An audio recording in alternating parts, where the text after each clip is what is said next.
They were about to fire me for the third time in 6 months when the honor guard walked through those terminal doors. I was just Frank Morrison, the guy who cleaned up after people's messes, invisible as the dirt I mopped up every night. Nobody knew that 23 years ago I'd walked through a different set of doors wearing dress blues and a chest full of ribbons. Nobody knew that the worthless janitor they were about to throw out had once carried a dying Marine to safety under enemy fire in Fallujah. But I'm getting ahead of myself. Let me tell you how it really started. Because the way things went down that Tuesday afternoon changed everything for a lot of people, including me. I'd been working the night shift at Chicago O'Hare for 8 months, ever since Martha kicked me out and the divorce papers came through. 62 years old, living in a studio apartment that smelled like cigarettes and regret, mopping floors for $12 an hour. Not exactly how I pictured my golden years would go, but life has a way of humbling you when you least expect it. The thing about being invisible is that you see everything. You become part of the furniture, just another piece of equipment rolling around with a mop bucket. People talk around you like you're not there, make decisions about you without asking your opinion, treat you like you're less than human. That Tuesday started like any other, except for the memo taped to my locker that made my stomach drop. Employee review, Frank Morrison, disciplinary action required. Report to supervisor office, 2 p.m. I knew what that meant. Richard Steinberg, the terminal operations manager, had been gunning for me since day one. Guy was maybe 35, fresh out of some business school, wearing suits that probably cost more than I made in a month. He'd made it clear from the start that he didn't like having old-timers on his crew, said we moved too slow, couldn't keep up with modern efficiency standards. The first write-up came in month 2. Failure to complete assigned zones within time parameters. The second was month 4. Inappropriate interaction with passengers. That one was bullshit. I'd helped an elderly lady find her gate when she got confused, spent maybe 5 minutes walking her there. Steinberg called it abandoning assigned duties. Now here was number 3, and everyone knew 3 strikes meant you were out. I finished my morning rounds trying not to think about what I was going to tell my landlord, how I was going to make rent, where a 62-year-old ex-Marine goes to find work when he's been labeled a problem employee. The arthritis in my knees was acting up from the cold snap we'd been having, and my lower back ached from years of bending over a mop. Some days I felt every one of my 62 years, plus a few extra for good measure. The terminal was buzzing with the usual chaos. Flight delays, crying babies, business travelers barking into their phones about meetings and deadlines. I'd learned to tune most of it out. But around noon, something changed. There was a different energy in the air, a sense of anticipation mixed with solemnity that cut through the normal airport noise. That's when I saw them.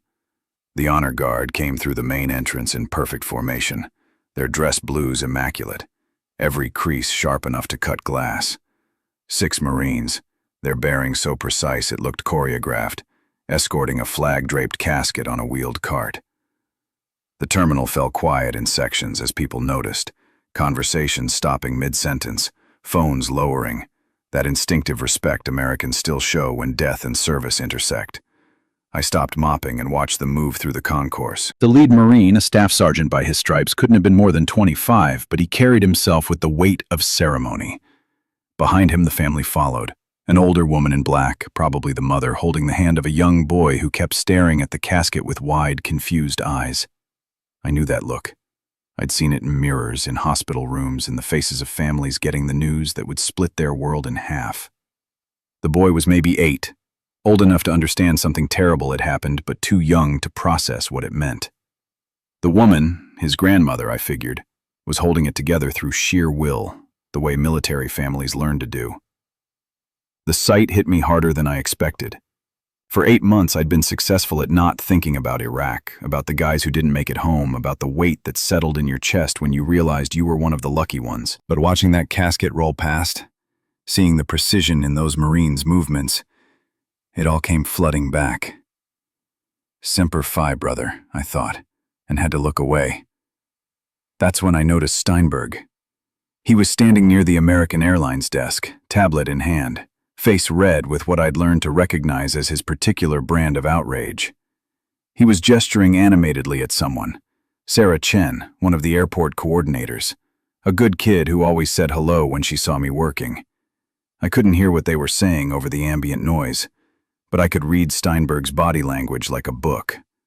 He was pissed about something, and in my experience, when Richard Steinberg was pissed, some working-class schmuck was about to pay for it.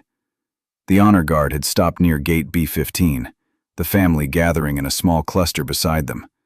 I could see the mother, grandmother, whatever, talking quietly to the boy, her hand on his shoulder. The Marines maintained their positions around the casket, standing at attention like statues. It was beautiful in its way, dignified. The kind of thing that reminds you there's still some honor left in the world. Steinberg was walking toward them now, his stride quick and purposeful, the way he moved when he was about to flex his authority. Sarah was trailing behind him, clearly uncomfortable, trying to keep up in her heels. I had a bad feeling about where this was headed. "Excuse me," I heard Steinberg say as he approached the staff sergeant. His voice had that official tone he used when he wanted to remind people he was in charge. "I'm Richard Steinberg, Terminal Operations Manager. I wasn't notified about this procedure being conducted in the main terminal." The staff sergeant turned slightly, just enough to acknowledge Steinberg without breaking his bearing. "Sir, we have authorization from the airport authority for honor guard escort through the main concourse. The family requested—" "Yes, well, that's the problem," Steinberg interrupted, consulting his tablet. "I've got 17 departures scheduled in the next hour, peak traffic volume. This kind of display, it's causing delays. People are stopping, taking pictures, blocking foot traffic. I need you to move this to a service corridor where it won't impact operations." The words hit the air like a slap. I saw the staff sergeant's jaw tighten almost imperceptibly, saw Sarah's eyes widen in shock. A few passengers who'd been watching turned away, embarrassed to witness what was happening. "Sir," the staff sergeant said carefully, "this is Lance Corporal Michael Torres. He was killed in action serving his country. His family has requested full honors for his final journey home. We have proper authorization." "I don't care if you have authorization from the president," Steinberg snapped. "This is my terminal, and I'm responsible for operational efficiency. There are service corridors specifically designed for this type of thing. Use them." The grandmother stepped forward then, her voice shaking but determined. "That's my grandson in there. He died saving 3 other Marines when their convoy hit an IED. He was 22 years old and he loved to fly. As a little boy, he used to watch planes take off from here and dream about being a pilot. I'll be damned if you're going to hide him in some back hallway like he's something to be ashamed of." Her words carried across the terminal, and I saw people turning to look, their faces reflecting a mixture of respect and outrage. A businessman in an expensive suit pocketed his phone. A mother pulled her daughter closer, whispering something in her ear. The energy in the air shifted, became electric with tension. Steinberg's face flushed deeper. "Ma'am, I understand your loss, but I have operational responsibilities. This airport serves 60 million passengers a year. We can't stop operations for every..."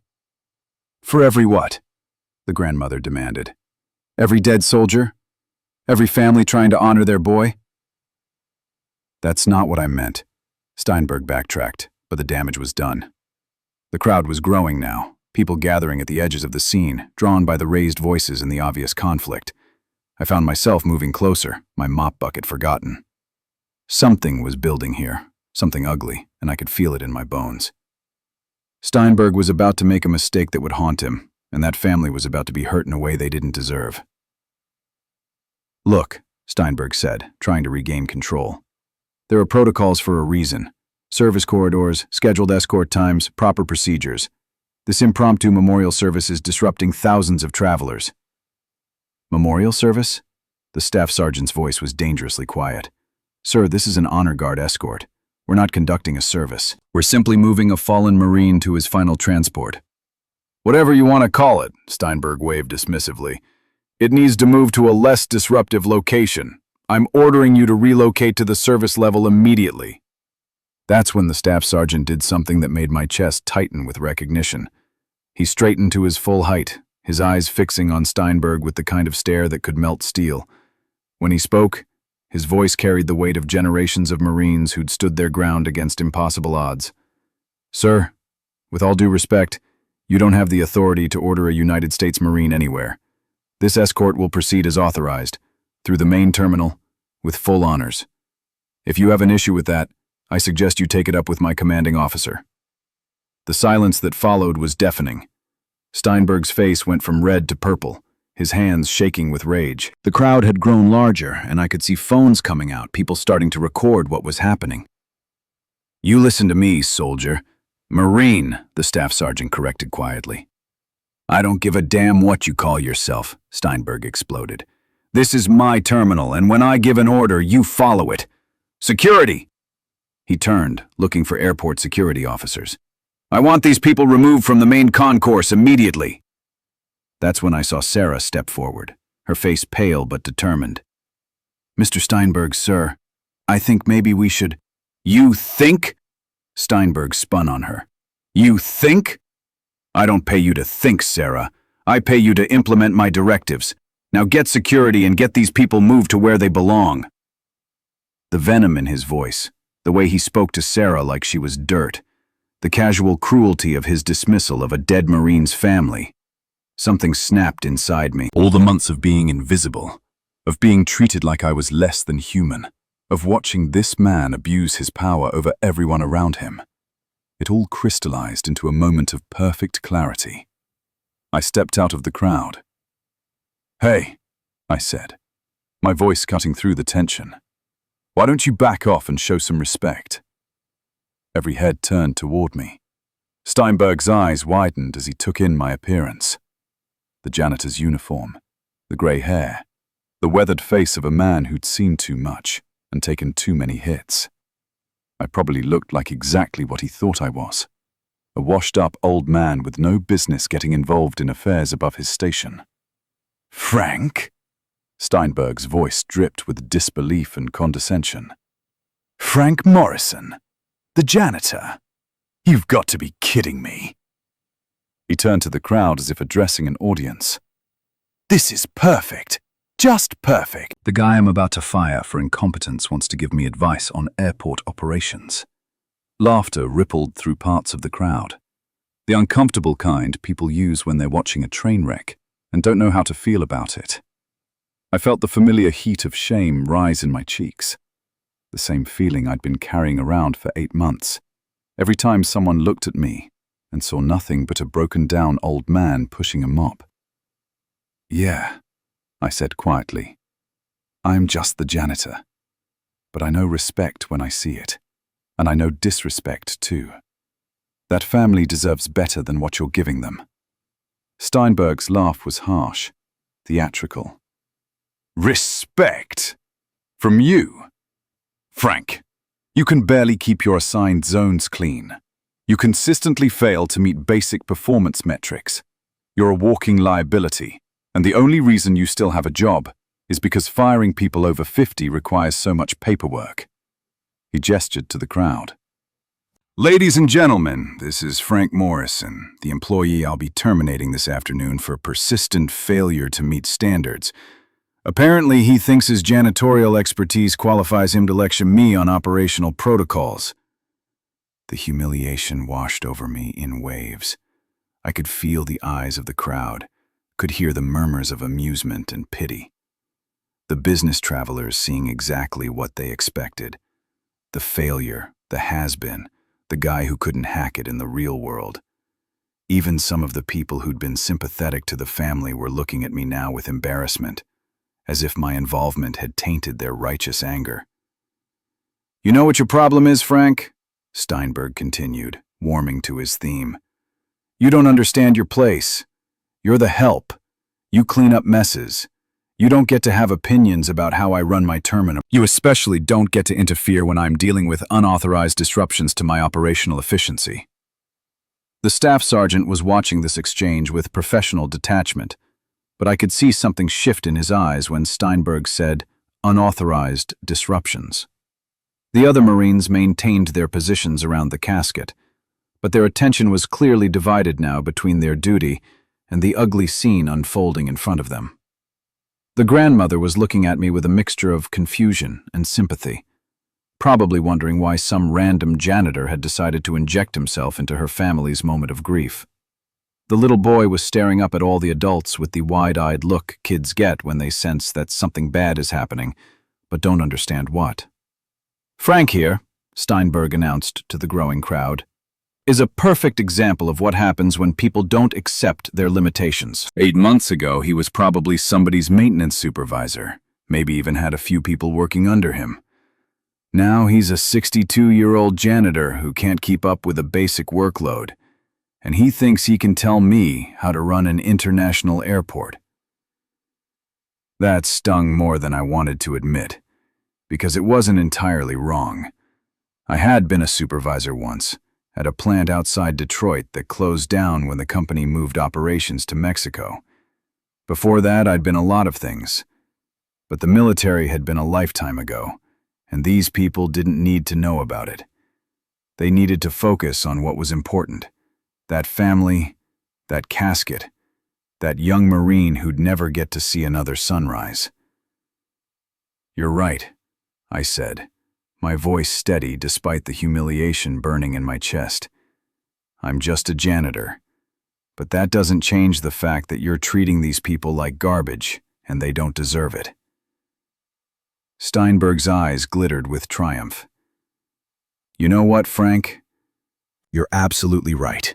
They don't deserve to be disrupted by this circus. That's exactly why I'm having them move to an appropriate location where they can conduct their business without impacting thousands of innocent travelers." He turned to the staff sergeant. "Marine, this man works for me. He's about to be terminated for cause. His opinion on this matter is less than worthless. Now, are you going to comply with my reasonable request to relocate, or do I need to call federal security to have you removed?" The threat hung in the air like smoke. Federal security at an airport wasn't something you wanted to tangle with, especially when you were trying to honor a fallen Marine. The staff sergeant's position was becoming impossible. He had his duty to the family and the deceased, but he also couldn't afford to create an incident that might dishonor the very man he was trying to escort home. I could see him calculating, trying to find a way through the maze Steinberg had created. The family was watching, the crowd was growing, phones were recording, and every second this continued was another moment of indignity for people who'd already suffered enough. That's when something unexpected happened. A voice from the crowd, clear and authoritative, cut through the tension like a blade. "What seems to be the problem here?" Everyone turned to see a man in his 70s approaching, wearing a simple gray suit and a ball cap with gold letters that read USS Enterprise CV-6. He moved with the careful precision of someone whose body had been through a lot, but whose mind remained sharp. His face was weathered and lined, but his eyes were alert and intelligent. "Sir," Steinberg said, his tone shifting to the false courtesy he reserved for potential VIPs. "This is an operational matter. If you'll excuse us." "I'm Admiral James Kellerman, United States Navy, retired," the old man said quietly. "And I asked you a question." The word Admiral hit the crowd like electricity. Conversations stopped, heads turned, phones focused on the gray-haired man who'd just identified himself as one of the highest-ranking military officers most people would ever encounter. Steinberg's face went through several color changes in rapid succession. "Admiral, sir, we're dealing with an unauthorized disruption to terminal operations. These people are conducting some kind of ceremony in the main concourse, and I'm simply trying to redirect them to a more appropriate location." Admiral Kellerman's gaze moved slowly across the scene. The honor guard at attention, the flag-draped casket, the grieving family, the crowd of onlookers, and finally settling on Steinberg himself. "What I see," the Admiral said in a voice that carried despite its quiet tone, "is a United States Marine being escorted home by his brothers, accompanied by his family. What I don't see is any disruption that requires your intervention." "Sir, with respect," Steinberg tried again, I have operational responsibilities. 17 departures in the next hour. Peak passenger volume. Son, Admiral Kellerman interrupted. I've been through this airport probably 100 times over the past 20 years. I've seen it handle everything from blizzards to security alerts to presidential visits. I think it can manage to let a dead Marine pass through without the world ending. The crowd was completely silent now, everyone hanging on every word. The staff sergeant had turned slightly toward the Admiral, recognition and respect clear in his bearing. Even the little boy had stopped fidgeting, sensing that something important was happening. Furthermore, the Admiral continued, I'm curious about something. You mentioned that this man, he gestured toward me, works for you, that you're planning to terminate him for interfering with your operations. Yes, sir, Steinberg said, some of his confidence returning. Frank Morrison. He's a custodial employee with a pattern of performance issues. This inappropriate intervention is simply the final straw. Admiral Kellerman nodded thoughtfully, then did something that surprised everyone. He walked over to where I was standing, stopped directly in front of me and extended his hand. Frank Morrison, he said, and there was something in his voice I couldn't quite identify. Would that be Gunnery Sergeant Frank Morrison, 2nd Battalion, 5th Marines? The world tilted sideways. I stared at him, my mind racing through possibilities, trying to place the face, the voice, the connection that had just materialized out of nowhere. Gunnery Sergeant Morrison was a name I hadn't heard in 23 years, a rank I'd earned in blood and sand and the kind of heat that turned everything to mirages. Sir? I managed, my voice barely working. Iraq, 2004, Admiral Kellerman said, his eyes locked on mine. Fallujah. You pulled Lieutenant David Kellerman out of a burning Humvee after an IED attack. Carried him 300 yards under enemy fire to the medical station. My son. The terminal around us disappeared. 23 years collapsed into nothing, and I was back in that hellscape of smoke and screaming metal, dragging a wounded Marine through gunfire, while insurgents tried to kill us both. Lieutenant Kellerman, David, had been unconscious, bleeding from a head wound, his left leg mangled by shrapnel. I'd thrown him over my shoulder and run, expecting bullets to find me with every step. I remembered his face, young and pale and covered in blood. I remembered the weight of him, the desperate prayer I'd said with every step, the way the medics had taken him from my arms and rushed him into surgery. I'd never learned if he'd made it.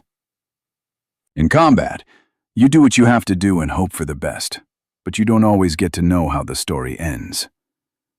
David, I whispered.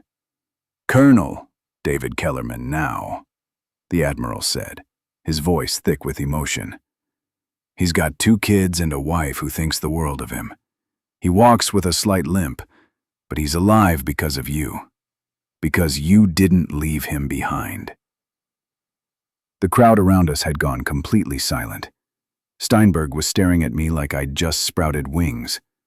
The staff sergeant and his Marines had turned to face us, their attention completely focused on this impossible revelation unfolding in front of them. Sir, I said, and my voice was shaking now. I was just doing my job. Any Marine would have tried, Admiral Kellerman corrected. Not any Marine could have succeeded. 300 yards, Frank, under direct fire. The after-action report said it was the longest casualty evacuation under combat conditions in that sector. They recommended you for the Silver Star. Silver Star. The words hit me like physical blows. I'd never heard about any recommendation, never knew there'd been an after-action report, never knew that anyone had paid attention to what I'd done that day. In my memory, it had just been chaos and terror and the desperate need to get a wounded brother to safety. I started, then stopped. The crowd was listening to every word, but more importantly, the family was listening. The grandmother, the little boy. They were hearing about a world that had nothing to do with their grief and everything to do with the same values that had brought their Marine home. The paperwork got lost, Admiral Kellerman said quietly. Bureaucratic snafu. By the time they sorted it out, you'd rotated home and been discharged. They tried to track you down for a year, but you'd disappeared into civilian life. Disappeared. That was one way to put it. I'd come home from Iraq broken in ways that took years to understand, carrying weight that made normal life feel impossible. The Marines had been my family for 20 years, and leaving them had felt like cutting off a limb.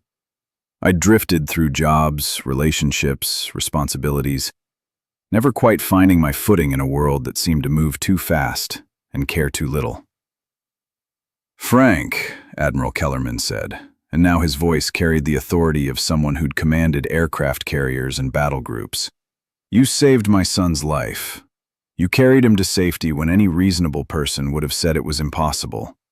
You embodied the Marine Corps values of honor, courage, and commitment under the worst possible circumstances." He turned to address the crowd, his voice rising slightly but maintaining its measured cadence. "This man you've been watching, this janitor you've seen humiliated and dismissed, is a decorated combat veteran who risked his life to save a fellow Marine. He spent 20 years serving his country with distinction, and when he saw a military family being treated with disrespect, he stepped forward to defend them. Not because he had to, not because it was his job, but because that's who he is." The silence that followed was profound. I could feel the weight of every eye in that terminal, could sense the shift in atmosphere as the crowd processed what they'd just learned. The businessman who'd laughed at my appearance was staring at me with something approaching awe. The mother with the young daughter had her hand over her mouth, tears in her eyes. Steinberg looked like he'd been hit by a truck. "But," he stammered, his performance reviews, his work quality." "His work quality?" Admiral Kellerman's voice carried a note of steel now. "Mr. Steinberg, this man carried a wounded Marine 300 yards through enemy fire. I think he can handle whatever job requirements you might have." The staff sergeant stepped forward then, coming to attention and rendering a sharp salute. "Gunnery Sergeant Morrison, sir. It's an honor." I found myself automatically returning the salute, muscle memory kicking in after all these years. The other Marines followed suit, a moment of military courtesy that felt surreal in the middle of an airport terminal. "Semper Fi, Marines," I said, and my voice was stronger now, carrying echoes of the man I used to be. "Semper Fi, Gunny," they responded in unison, and something inside me that had been broken for a very long time started to feel whole again. The grandmother approached me then, her eyes bright with tears. "Thank you," she said simply, "for standing up for Michael, for standing up for us." I looked down at the little boy beside her, saw the curiosity in his eyes as he tried to understand what was happening. "What's your name, son?" "Tommy," he said quietly. "Uncle Mike was teaching me how to throw a football." Uncle Mike. Lance Corporal Michael Torres, 22 years old, died serving his country. A young man who'd never get to see Tommy grow up, never get to attend his graduation or wedding or any of the milestones that make a life meaningful. "He sounds like a good uncle," I said, kneeling down to Tommy's level. "You know what Marines do, Tommy? We take care of each other. Always. Your Uncle Mike took care of his fellow Marines, and now his fellow Marines are taking care of him, making sure he gets home safe." Tommy nodded solemnly, then surprised me by stepping forward and hugging me. His small arms wrapped around my neck, and for a moment I was transported back to memories of my own kids, before the divorce, before everything fell apart. "Are you a Marine too?" he whispered. "Once a Marine, always a Marine," I whispered back, and felt the truth of those words settle into my bones. When I stood up, the entire terminal seemed to be watching us. The crowd had grown to maybe 200 people, passengers and airport employees drawn by the drama and staying for the revelation. But now the energy had shifted from conflict to something approaching reverence. Admiral Kellerman placed his hand on my shoulder. "Frank, I've got a question for you. What are you doing working as a janitor?" The question hung in the air, loaded with implications I wasn't sure I was ready to face. The honest answer was complicated. Depression, divorce, a sense of failure that had followed me like a shadow for years. The simple answer was that I needed a job, and custodial work was what I could get. "Life happens, sir," I said finally. "Sometimes you end up places you never expected." "Indeed it does," he said thoughtfully. "But sometimes life also presents opportunities to change course." He turned to Steinberg, who had been standing frozen through this entire exchange, his face cycling through various shades of pale. "Mr. Steinberg, you mentioned that you were planning to terminate Mr. Morrison this afternoon? For performance issues, I believe you said?" Well, sir, there have been some concerns about his work quality and today's interference with operations. Today's interference, Admiral Kellerman repeated slowly, consisted of this decorated combat veteran standing up for a military family being treated with disrespect. Is that your assessment of the situation?" Steinberg's mouth opened and closed like a fish out of water. The crowd was watching him with expressions ranging from disgust to outright hostility. Several people had their phones out, recording every word of this conversation. "Furthermore," the Admiral continued, "I'm curious about these performance issues you mentioned. Failure to meet metrics, inability to complete assigned tasks. Tell me, what specific problems has Mr. Morrison's work presented?" "Well," Steinberg said, clearly scrambling, "his cleaning efficiency has been below standard. He takes too long to complete his assigned zones. He's been written up for unauthorized interaction with passengers." "Unauthorized interaction," Admiral Kellerman mused. "You mean helping people?" "I mean abandoning his assigned duties to assist passengers with non-custodial matters." The Admiral nodded thoughtfully, then asked a question that made my blood run cold. "Mr. Steinberg, how old are you?" "I'm 34, sir." 34. And how long have you been in your current position?" 8 months, sir." 8 months. Admiral Kellerman let that sink in. "So you've been managing this terminal for exactly as long as Mr. Morrison has been working here. Tell me, what's your background? Previous management experience?" Steinberg's face was getting redder by the minute. "I have an MBA from Northwestern, sir. I specialized in operations efficiency and logistics management." "Ah, business school. And before that?" "I worked for 3 years as a consultant with McKinsey, focusing on process optimization for service industries." "I see. So your entire management experience consists of 8 months in this position and 3 years as a consultant. No military service, I assume?" "No, sir." Admiral Kellerman turned to address the crowd, his voice carrying clearly through the terminal.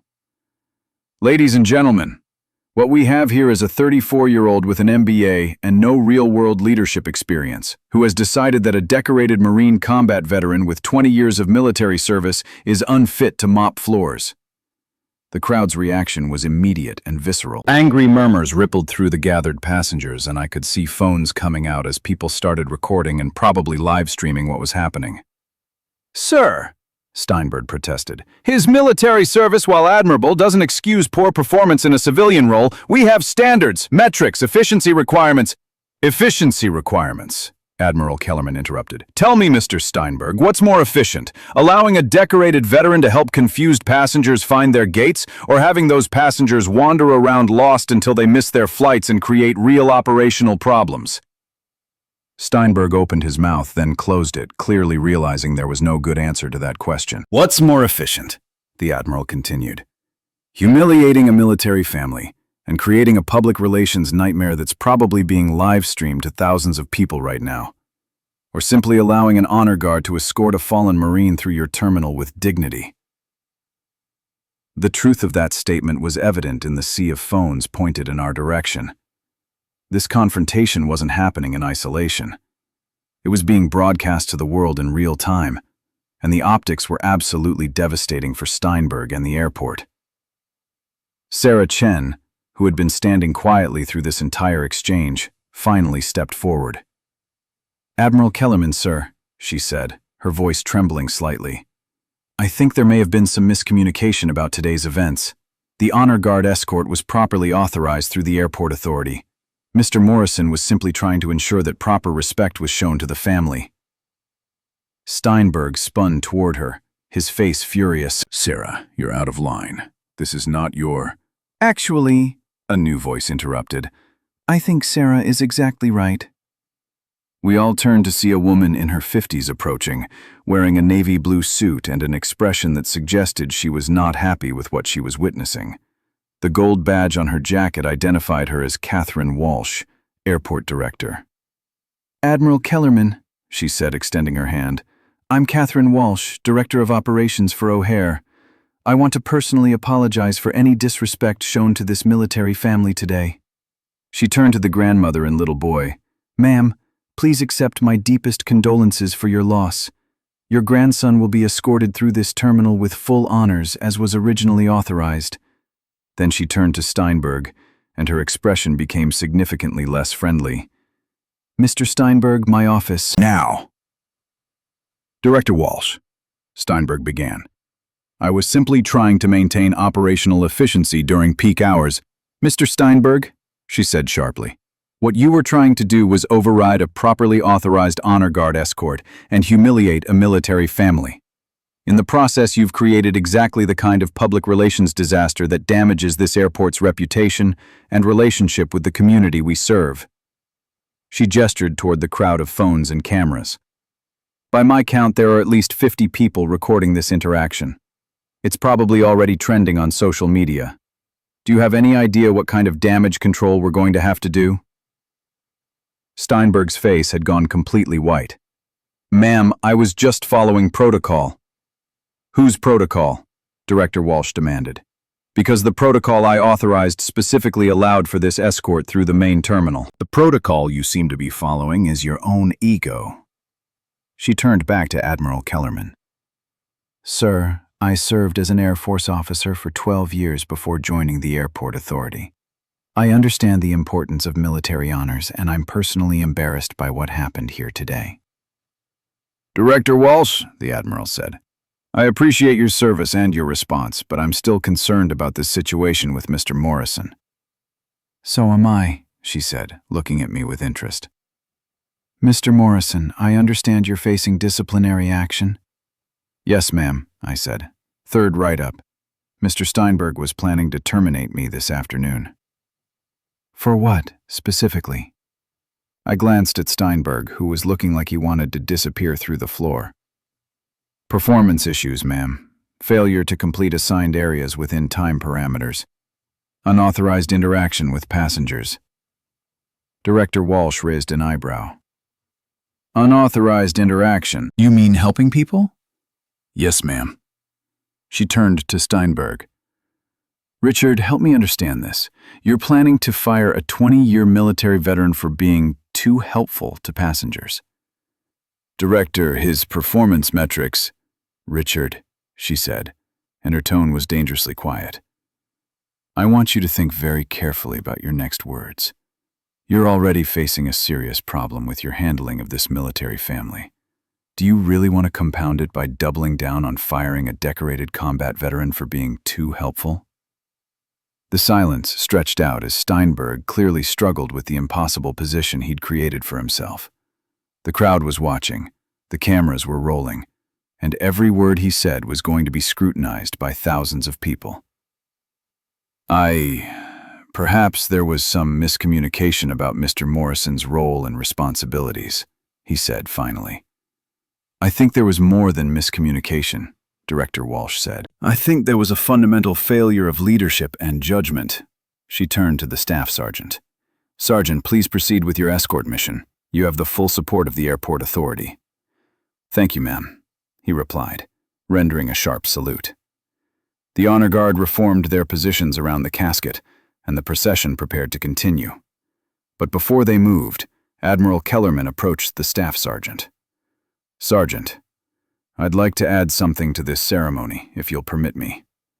Of course, sir. Admiral Kellerman moved to stand beside the casket, came to attention, and began to speak in a voice that carried clearly through the terminal. Ladies and gentlemen, this is Lance Corporal Michael Torres, United States Marine Corps. He was 22 years old when he gave his life to save 3 fellow Marines. He was a son, a grandson, an uncle, and a brother to everyone who served with him. The terminal had gone completely quiet. Passengers who'd been rushing to catch flights stood still, their attention focused on the flag-draped casket and the old admiral paying tribute to a young Marine they'd never known. Michael loved to fly. As a boy, he would come to this very airport with his grandmother and watch planes take off, dreaming of one day being a pilot. He never got that chance, because he chose to serve his country as a Marine instead. But today, in a way, he's finally taking that flight he always dreamed about. He's going home. Admiral Kellerman stepped back and rendered a slow, deliberate salute. One by one, other veterans in the crowd followed suit. I found myself saluting as well, my arms straight and steady as I hadn't felt in years. The procession began to move again, but this time it was different. The corridor of people had grown to hundreds, extending through the entire visible length of the terminal. Airport employees had abandoned their posts to line the route. Passengers stood with heads bowed, many with tears in their eyes. The business travelers, the families with children, the airport workers, they had all become part of something larger than themselves. As the honor guard passed, I heard whispered conversations. He was only 22. Saved 3 other Marines. Thank you for your service. God bless his family. The grandmother walked beside the casket, her hand on Tommy's shoulder. The little boy was looking around with wide eyes, taking in the sea of respectful faces, the saluting veterans, the spontaneous tribute to his Uncle Mike. When they reached the security checkpoint, something extraordinary happened. The TSA agents, rather than requiring the normal screening procedures, simply stepped aside and saluted as the procession passed through. It was a breach of protocol that could have gotten them in serious trouble, but no one was going to challenge it.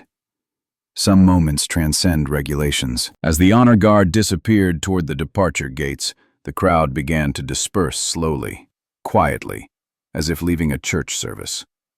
The energy in the terminal had been completely transformed from the chaos and conflict of an hour ago to something approaching sacred. Director Walsh approached me as the last of the crowd was breaking up. "Mr. Morrison," she said, "I'd like to speak with you privately."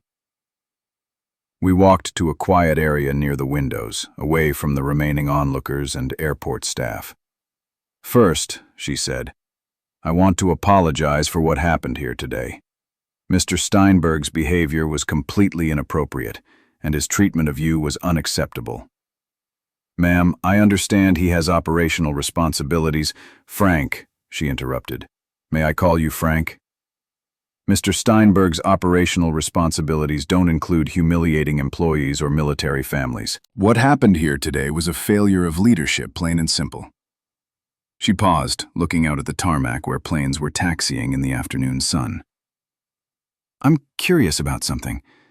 Admiral Kellerman mentioned that you were recommended for the Silver Star. That's a significant honor." "So I've been told, ma'am. I never knew about it until today." 20 years of military service, combat experience, leadership background. Frank, what are you doing cleaning floors?" It was the same question Admiral Kellerman had asked, and I still didn't have a good answer. How do you explain the slow slide from military structure to civilian chaos? How do you describe the way depression can hollow you out from the inside, make you feel like you're not worthy of anything better than the lowest level work available? "Life gets complicated sometimes, ma'am," I said finally. She nodded thoughtfully. "It does indeed. But Frank, I've been running this airport for 6 years and I've never seen an employee do what you did today. Standing up for a military family, defending their dignity even when it meant risking your own job. That takes character." She turned to face me directly. "I have a proposition for you. I'm looking for someone to head up our new Veteran Services program. We've been planning it for months, a comprehensive support system for military families and veterans transitioning through our airport. Services, information, assistance, advocacy. The position would be GS-12 level, full benefits, and the authority to make real changes." I stared at her, not sure I'd heard correctly. Ma'am, I'm just a janitor. I don't have the qualifications. Frank, you're a decorated combat veteran with 20 years of military leadership experience. You've demonstrated sound judgment under pressure, the ability to stand up for what's right, even at personal cost, and a clear understanding of military culture and values. Those are exactly the qualifications I need. The offer hung in the air between us, shimmering with possibilities I'd stopped allowing myself to imagine. A real job, meaningful work, the chance to help people who were going through the same struggles I'd faced. Why? I asked quietly. Why would you offer this to someone you just met? Because, she said, I watched you step forward when everyone else stepped back. I watched you defend a military family, even though you knew it might cost you your job. I watched you handle yourself with dignity, even while being humiliated in front of hundreds of people. Those aren't qualities you can teach, Frank. Those are qualities you either have or you don't. She reached into her jacket and pulled out a business card. Think about it. Talk to your family. Consider your options. But Frank, I believe you could make a real difference in this position. I took the card, my hands trembling slightly. Catherine Walsh, airport director. A phone number, an email address. A lifeline to a future I'd never dared to hope for. What about Mr. Steinberg? I asked. Her expression hardened. Mr. Steinberg will be dealt with appropriately. His behavior today demonstrated a fundamental lack of judgment and leadership capability. He's facing a formal review, and frankly, I doubt he'll be in his current position much longer. As if summoned by our conversation, Steinberg appeared from around a corner, walking quickly toward the exit.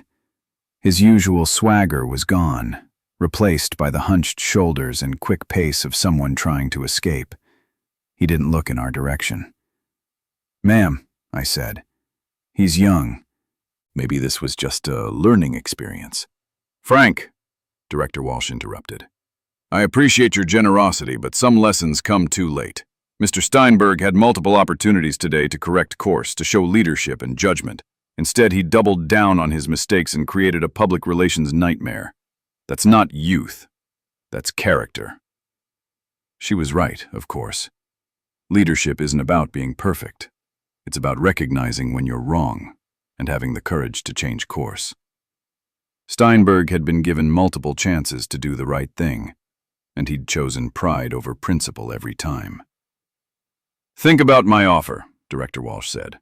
I believe you'd be perfect for this position, and frankly, after today's demonstration of your character, I can't think of anyone I'd rather have representing this airport to our military families. She walked away, leaving me standing by the windows with her business card in my hand, and my head spinning with possibilities. 6 hours ago, I'd been facing termination from a minimum wage job. Now I was being offered a leadership position with real responsibility and the chance to make a difference. Admiral Kellerman approached as I stood there processing what had just happened. Frank, he said, I wanted to give you something before I leave. He reached into his jacket and pulled out a small box. Inside was a medal, silver star suspended from a blue ribbon with white stars. This belonged to David, he said quietly. He carried it with him through 2 more deployments after you saved his life. He always said it reminded him that someone had cared enough to risk everything for a fellow Marine. He wants you to have it. I stared at the medal, my vision blurring with tears I couldn't hold back. 23 years of wondering, of carrying the weight of that day in Fallujah, of never knowing if Lieutenant Kellerman had survived, and now to learn not only that he'd lived, but that he'd thrived, had built a family, had become a successful officer. Sir, I can't accept this, I managed. You already earned it, Frank. This is just making it official. He pinned the medal to my janitor's uniform, the silver gleaming against the blue fabric. For a moment, the weight of it felt overwhelming. Not the physical weight, but everything it represented. Honor, courage, commitment.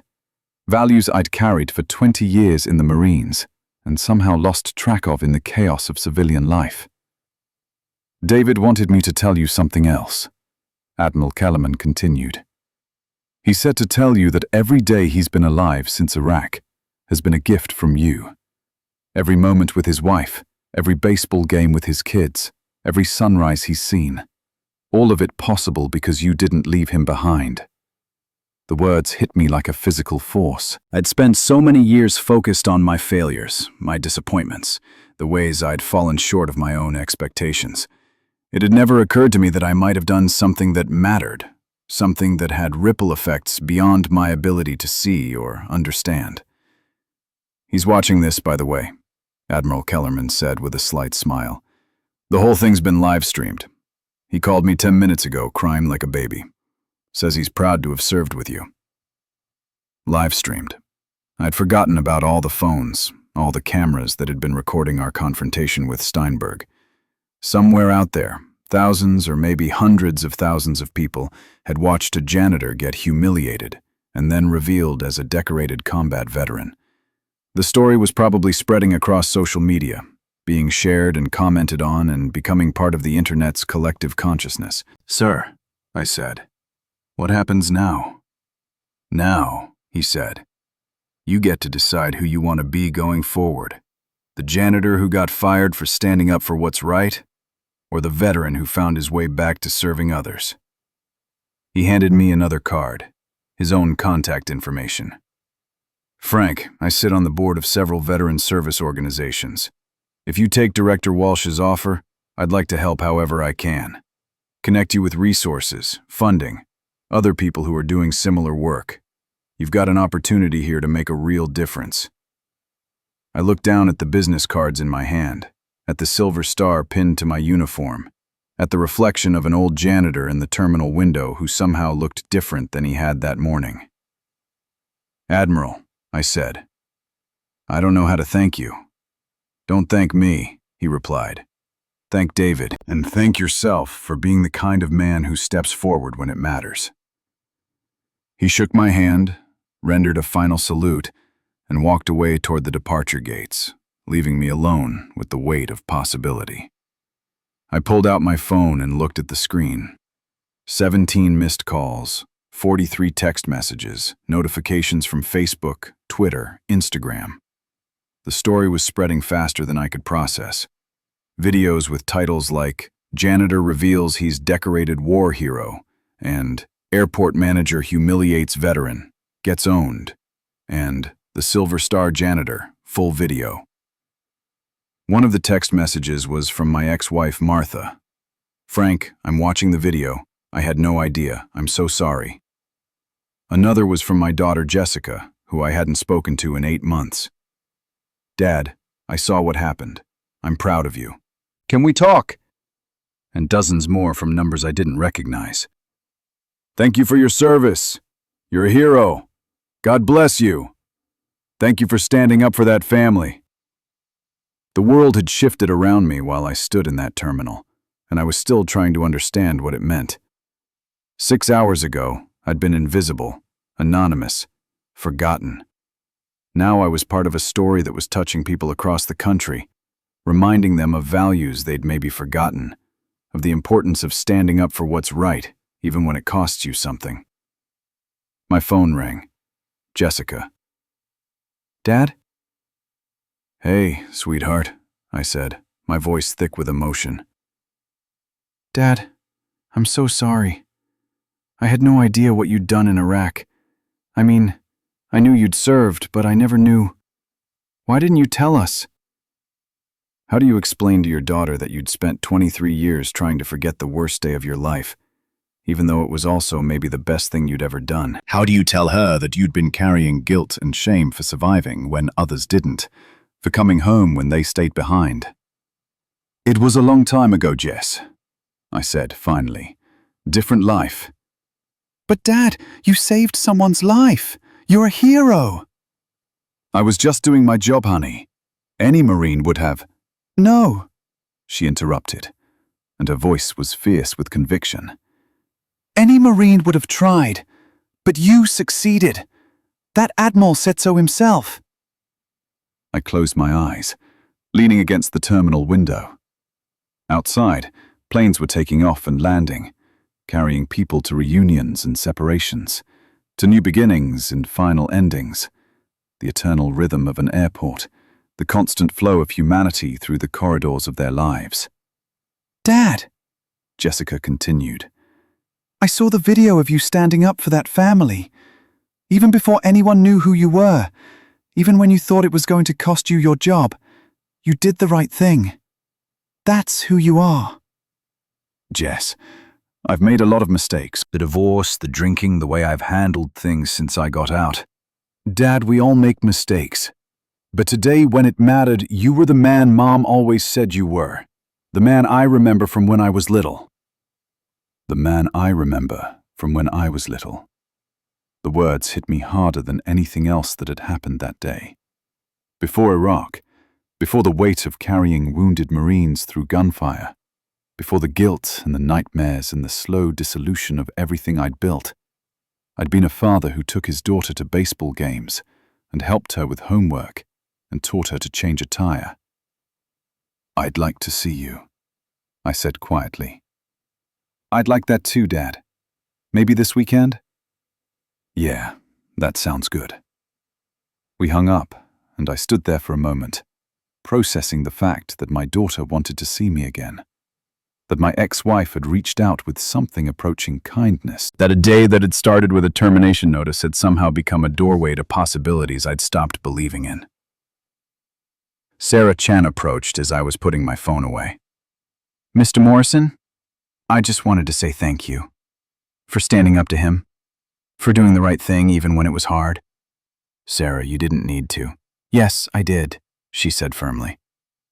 I've been working for Mr. Steinberg for 8 months, watching him treat people badly, watching him abuse his authority. I knew it was wrong, but I was afraid to say anything. Afraid of losing my job, afraid of making waves. You showed me what real courage looks like. She handed me a folded piece of paper. That's my statement for Director Walsh's investigation. Everything I witnessed, everything he said and did. People need to know the truth about what kind of manager he was.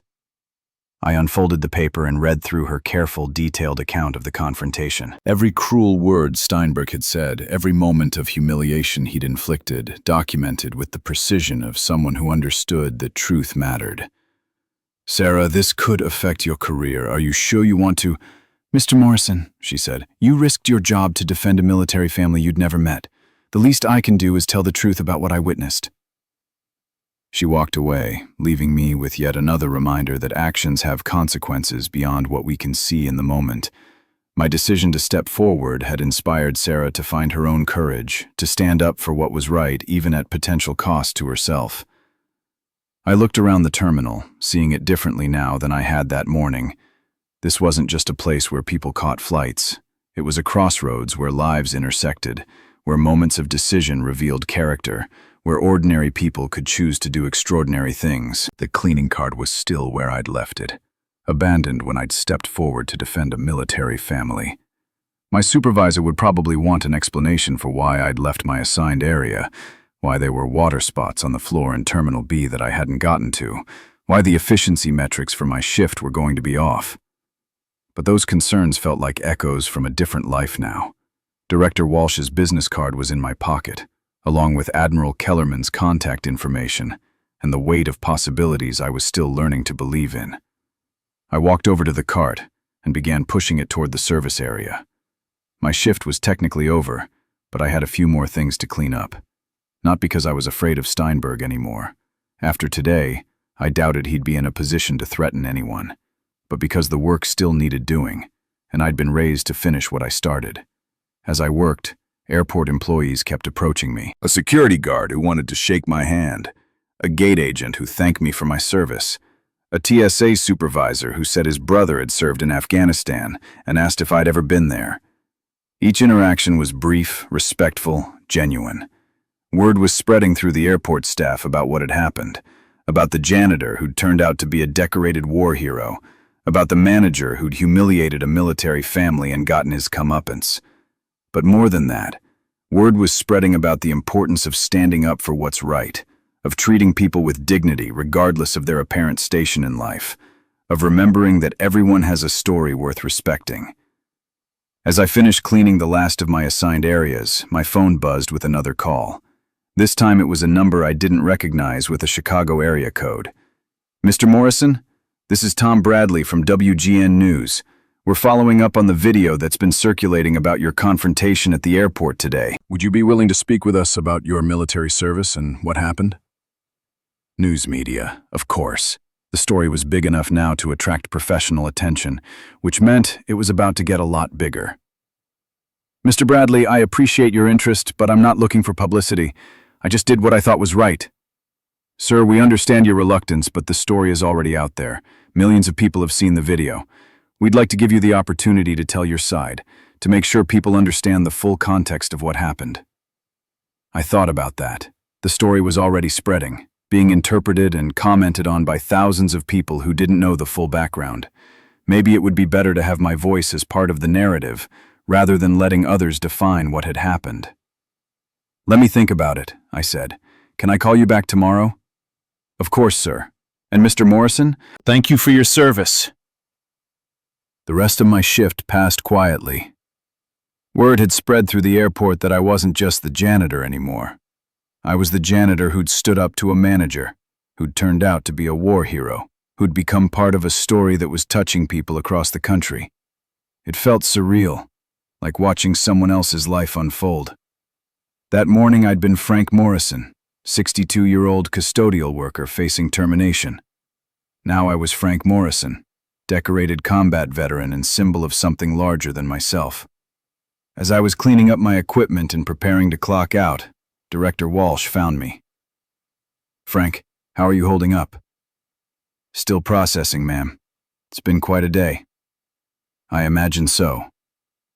Listen, I wanted to let you know that the video has over 2 million views already, and it's still climbing. The airport's phone hasn't stopped ringing.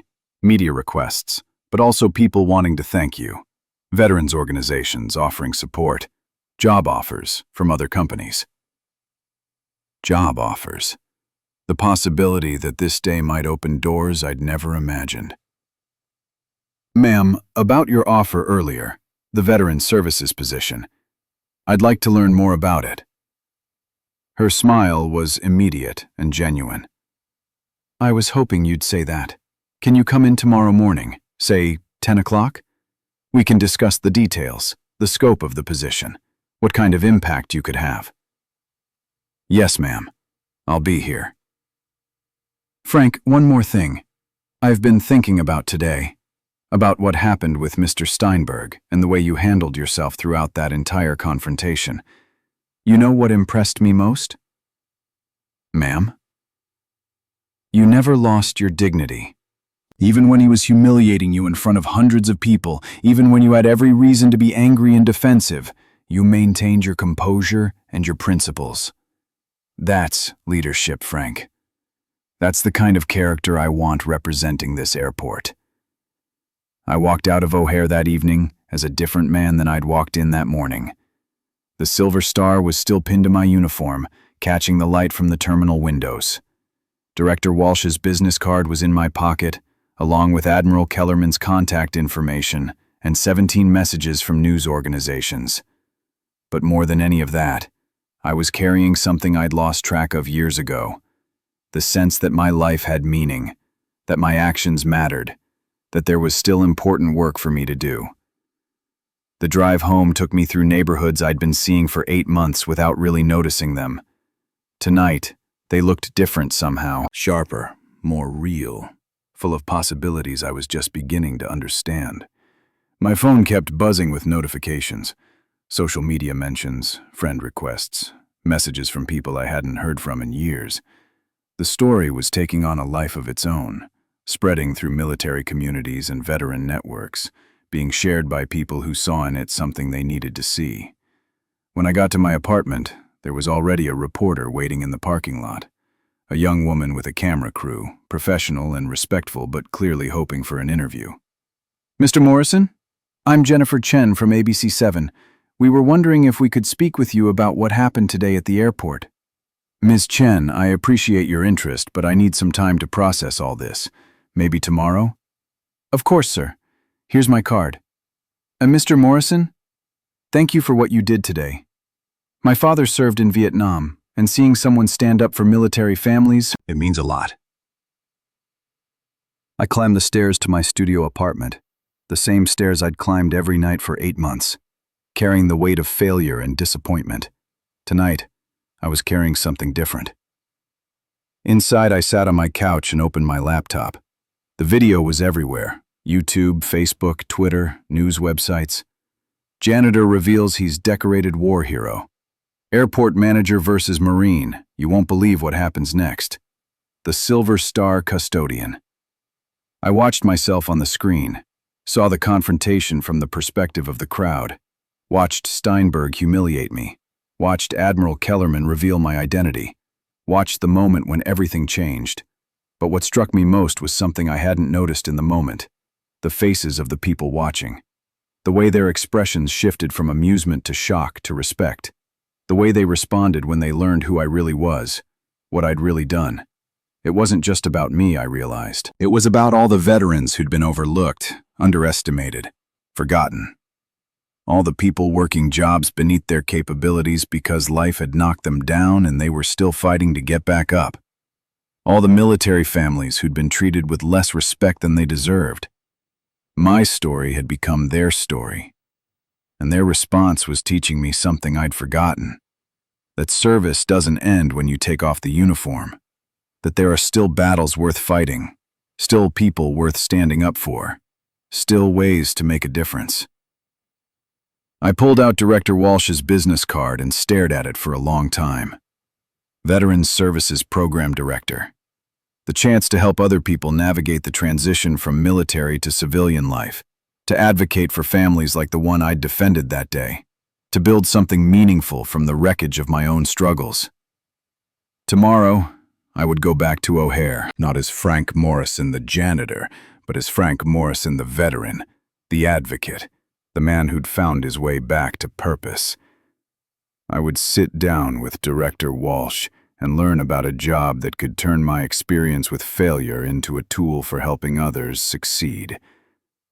I thought about Lance Corporal Torres, the young Marine who'd started this whole chain of events by coming home in a flag-draped casket. About his grandmother, who'd fought for his dignity even in her grief. About little Tommy, who'd learned something that day about courage and standing up for what's right. I thought about Lieutenant David Kellerman, the young Marine I'd carried to safety 23 years ago, who'd grown up to become a colonel and a father and a living reminder that sometimes the good guys do win. I thought about Sarah Chen, who'd found her courage by watching me find mine. About the hundreds of people in that terminal who'd witnessed something real and meaningful in the midst of their ordinary day. And I thought about Richard Steinberg, who'd probably gone home that night to contemplate the difference between managing people and leading them, between efficiency and humanity, between the power to humiliate and the courage to inspire. The next morning I woke up before my alarm, like I had every day in the Marines. But instead of putting on my janitor's uniform, I put on the one good suit I owned, the one I'd worn to job interviews before settling for custodial work. The one that had been hanging in my closet for months, like a reminder of dreams deferred. I pinned Admiral Kellerman's Silver Star to the lapel, not out of pride, but as a reminder of who I used to be, and who I could be again. At 10 a.m. sharp, I was sitting in Director Walsh's office, listening to her describe a position that seemed designed specifically for someone with my background and experiences. Veterans Services Program Director, a chance to build something from the ground up, to create systems and processes that would ensure no military family ever again faced the kind of disrespect I'd witnessed the day before. "Frank," she said, "I've been planning this program for over a year, but after yesterday, I realize I've been thinking about it all wrong. I was focused on processes and procedures, on efficiency and metrics. What I should have been thinking about was heart and character, and the kind of person who understands what service really means." She slid a folder across the desk. "This is the position description, the salary range, the benefits package. But more than that, it's an opportunity to make a real difference in people's lives." I opened the folder and saw numbers that would change my life. Not just the salary, which was more than I'd made in years, but the scope of responsibility, the authority to implement real change, the chance to build something lasting. "Ma'am," I said, "I have to ask, why me?" Why now? There must be other candidates with more relevant experience, better credentials. Frank, she said, leaning forward, yesterday you proved something that can't be taught in any business school or learned from any textbook. You proved that when the moment comes to choose between what's easy and what's right, you'll choose what's right. Every time. She stood up and walked to the window overlooking the tarmac, where planes were taking off and landing in the eternal rhythm of an international airport. Do you know what this airport's real mission is, Frank? It's not moving passengers or cargo or generating revenue. It's connecting people, bringing families together, sending loved ones on journeys, facilitating the human connections that make life meaningful. She turned back to face me. Yesterday, you reminded everyone in that terminal what connection really looks like, what it means to see another person's dignity and fight for it, even at cost to yourself. That's the kind of leadership this Veteran Services program needs. I looked down at the position description, at the organizational chart that showed me reporting directly to her, at the budget allocation that would allow me to hire staff and implement programs and make real changes in people's lives. "When would you want me to start?" I asked. "How about right now?" She led me down the hall to an office that would be mine. Not huge, but with windows overlooking the main terminal and enough space for a desk, conference table, and the kind of comfortable seating that would make veterans and their families feel welcome.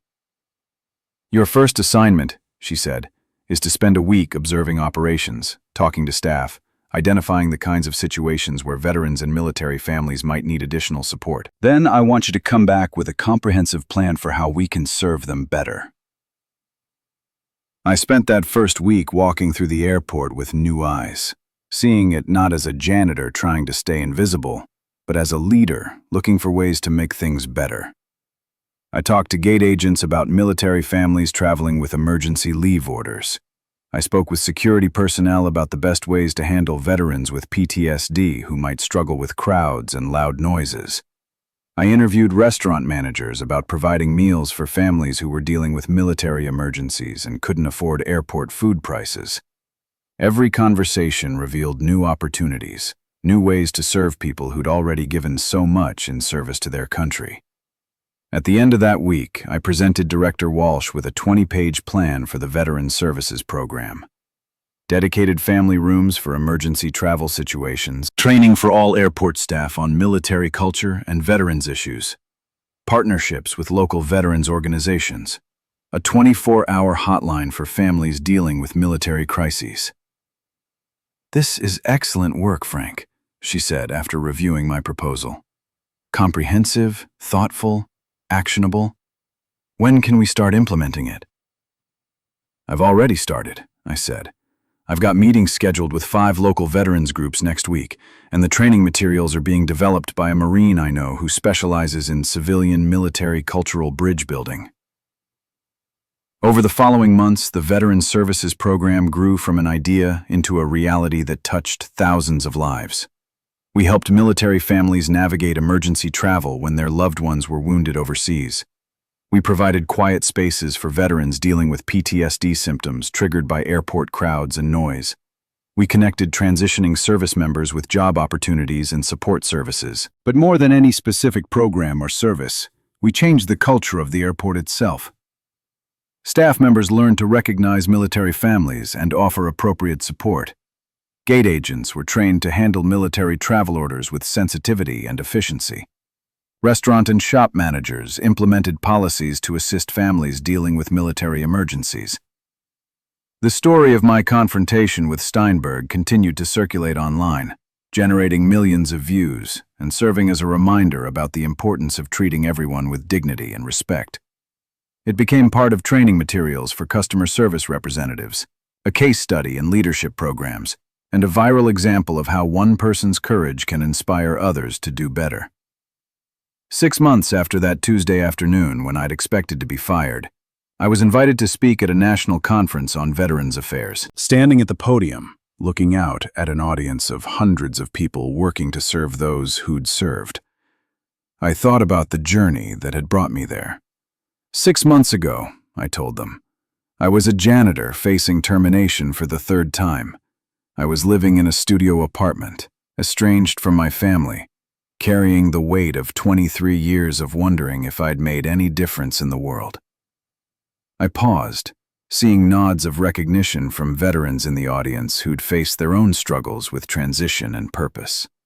What I learned that day was that service doesn't end when you take off the uniform, that there are still battles worth fighting, still people worth standing up for, still ways to make a difference in the world. I told them about Lance Corporal Torres, about his grandmother's fight for dignity, about little Tommy learning what courage looks like. I told them about Admiral Kellerman and the Silver Star that had traveled 23 years to find its way home.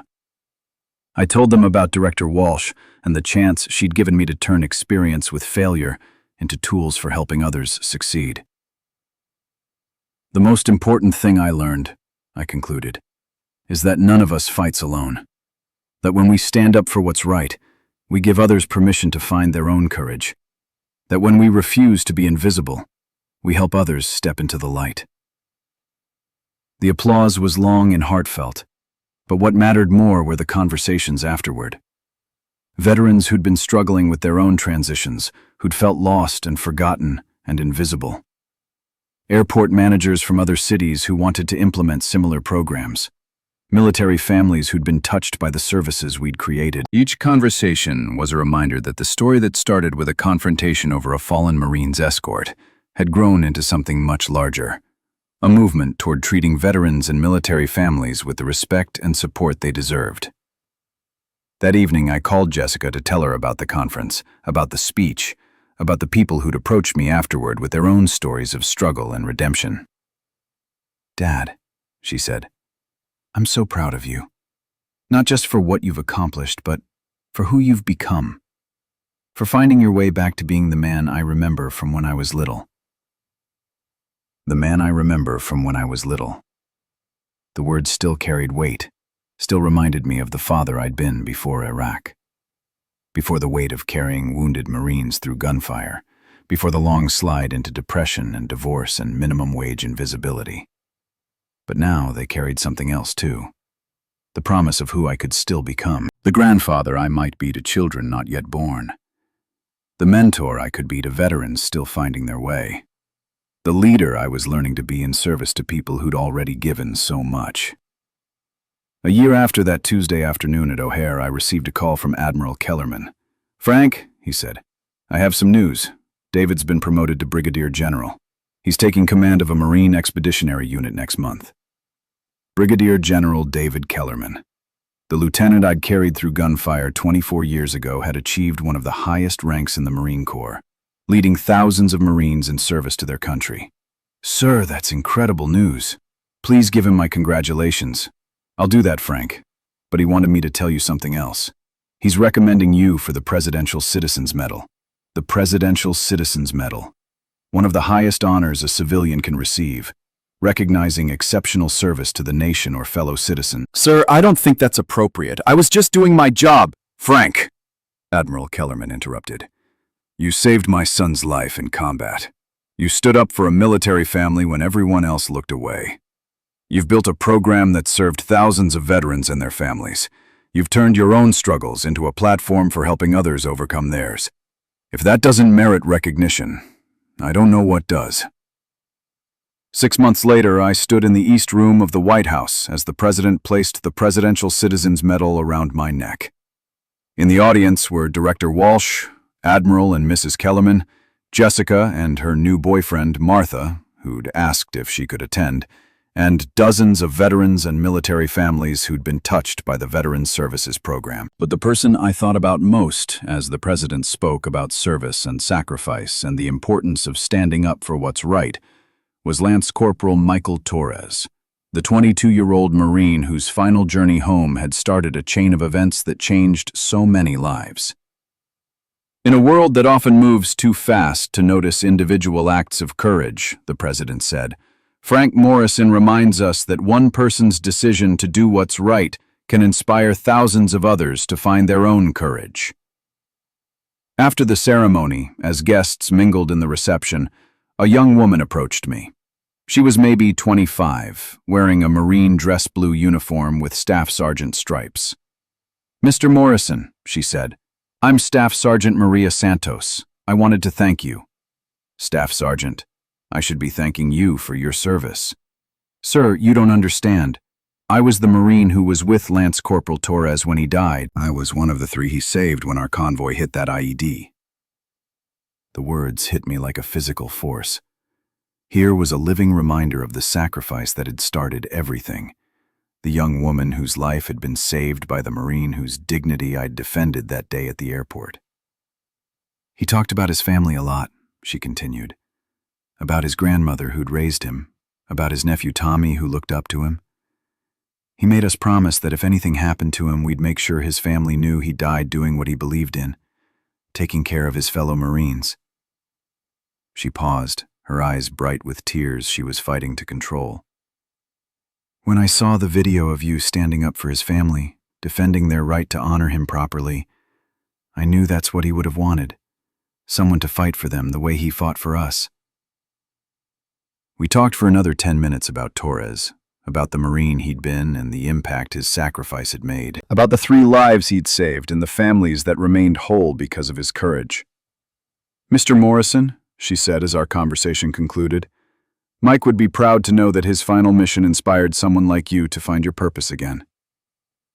As the reception wound down and guests began to leave, I found myself standing alone in the East Room, looking up at the portrait of President Lincoln that dominated one wall.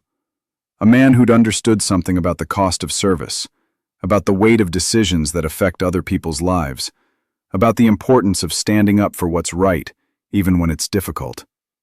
My phone buzzed with a text message from Tommy, Lance Corporal Torres's nephew, who was now 9 years old and learning to play football. "Mr. Morrison, Grandma showed me the video of you getting the medal. Uncle Mike would be proud. P.S. I can throw a spiral now. Uncle Mike would be proud." The words carried me back to that Tuesday afternoon when a fallen Marine's escort had been threatened with humiliation, when I'd made the decision to step forward despite the cost, when I'd chosen to be visible instead of invisible. Everything that had happened since, the job, the program, the recognition, the reconnection with my family, the sense of purpose I'd rediscovered, all of it traced back to that moment of choice. As I walked out of the White House, the Presidential Citizen's Medal heavy around my neck, I thought about all the people whose lives had been changed by one Marine's sacrifice and one janitor's decision to honor it. About the thousands of veterans and military families who'd been served by the program we'd built. About the airport employees who'd learned to see people with new eyes. About the young Marines who'd been inspired to continue serving, even after they took off their uniforms. But mostly I thought about Lance Corporal Michael Torres, 22 years old, who died saving his fellow Marines and in doing so had saved me too. Had reminded me that service is about more than uniform, that courage is about more than combat, that standing up for what's right never goes out of style. That evening I drove back to Chicago and went to the airport, not for any official reason, but just to walk through the terminal and see the Veterans Services Center we'd built. The plaques on the wall honored military families.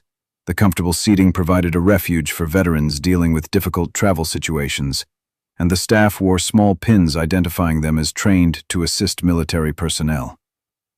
It was quiet for a Tuesday night, just the normal flow of travelers pursuing their own journeys, but I could see the difference our work had made. The way military families were greeted with respect and understanding, the way veterans in uniform were thanked for their service, the way everyone was treated with the dignity they deserved. On the wall near the entrance was a framed photograph of Lance Corporal Michael Torres in his dress blues, along with a quote from his grandmother. He loved to fly and dreamed of helping others soar. Below that was a smaller frame containing the silver star that Admiral Kellerman had given me, along with a simple inscription. Presented to Frank Morrison in recognition of his service to Lance Corporal Torres's family and to all military families who passed through these halls. I stood there for a long time, remembering that Tuesday afternoon when everything changed, when a janitor facing termination had found the courage to stand up for what was right, and in doing so had discovered who he really was. The terminal hummed with the quiet activity of night operations. Cleaning crews working their shifts, security guards making their rounds, gate agents preparing for the morning rush. Ordinary people doing ordinary jobs, most of them invisible to the passengers they served. But after everything I'd experienced, everything I'd learned about the power of individual courage and the importance of standing up for others, I knew that none of them were really invisible. That everyone had a story worth honoring, a contribution worth recognizing, a dignity worth defending. As I walked toward the exit, a young custodial worker nodded respectfully as he pushed his mop bucket past the Veterans Services Center. "Good evening, sir," he said quietly. "Good evening," I replied. "Keep up the good work." He smiled and continued on his way, And I found myself wondering what story he carried, what dreams he harbored, what courage he might find if the moment came to choose between what's easy and what's right. The doors of the terminal opened onto the Chicago night, where planes continued their eternal dance of arrivals and departures, carrying people toward reunions and farewells, toward new beginnings and final endings. The same rhythm that had been playing when I'd first walked into O'Hare as a broken-down janitor facing termination, when a fallen Marine had come home to his family, when an airport manager had chosen efficiency over humanity. But now, I heard something different in that rhythm.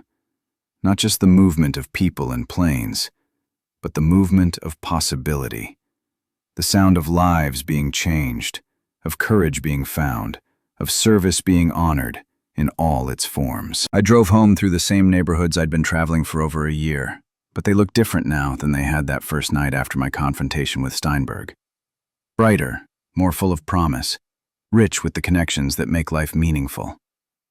In my apartment, a better one now, in a better neighborhood, I kept the Presidential Citizens Medal on my dresser next to a framed photo of me and Lance Corporal Torres's family taken at the White House reception. But the thing I treasured most was a drawing Tommy had made for me, showing a Marine in dress blues standing next to an airplane with the words, "Uncle Mike and Mr. Morrison," written in a 9-year-old's careful handwriting. That night, I called Jessica to tell her about my evening at the airport, about the young custodial worker I'd encountered, about the ongoing reminder that everyone's story matters. "Dad," she said, "you know what I think the best part of your story is? What's that, sweetheart? It's not that you were a hero in Iraq, even though you were. It's not that you got recognition from the president, even though you deserved it. It's that you chose to see other people's dignity when the world was telling you to look away. That's the kind of man I want to be proud to call my father." After we hung up, I sat in my living room looking out at the Chicago skyline, thinking about the journey from that Tuesday afternoon to this quiet evening. About the difference between being invisible and being overlooked, between hiding from the world and being hidden by others' inability to see. The story that had started with a confrontation over a fallen Marine's dignity had become something larger, a reminder that service takes many forms, that courage can be found in unexpected places, that standing up for what's right never goes out of style. But more than anything, it had become a story about connection, about the invisible threads that link us all together, veterans and civilians, managers and employees, the living and the dead. About the way one person's decision to care can ripple outward in ways they never imagined, touching lives they'll never know about. Lance Corporal Michael Torres had died, saving 3 fellow Marines. His sacrifice had inspired a janitor to find his courage, which had inspired an airport director to build a program that served thousands of veterans and their families. Each act of service had multiplied, creating a legacy that stretched far beyond what any one person could have achieved alone. As I got ready for bed that night, I thought about what tomorrow would bring. More veterans to serve, more families to help, more opportunities to stand up for what's right, more chances to honor the service of people like Lance Corporal Torres by serving others in return. The Presidential Citizens Medal hung on my dresser, catching the light from the bedside lamp. But the real medal I knew was the knowledge that I'd found my way back to purpose, back to service, back to the man I was meant to be. In the morning, I would wake up early like I had every day in the Marines. I would put on my suit and drive to the airport, where I would spend my day making sure that military families were treated with the respect and dignity they deserved. I would continue building something meaningful from the wreckage of my own struggles, turning experience with failure into tools for helping others succeed. And sometimes when I walked through that terminal, I would remember a Tuesday afternoon when everything changed. When a janitor facing termination had chosen to step forward instead of stepping back. When a fallen Marine's final journey home had become the beginning of countless new beginnings. When service had called and someone had answered, because that's what we do. That's who we are. Semper Fi.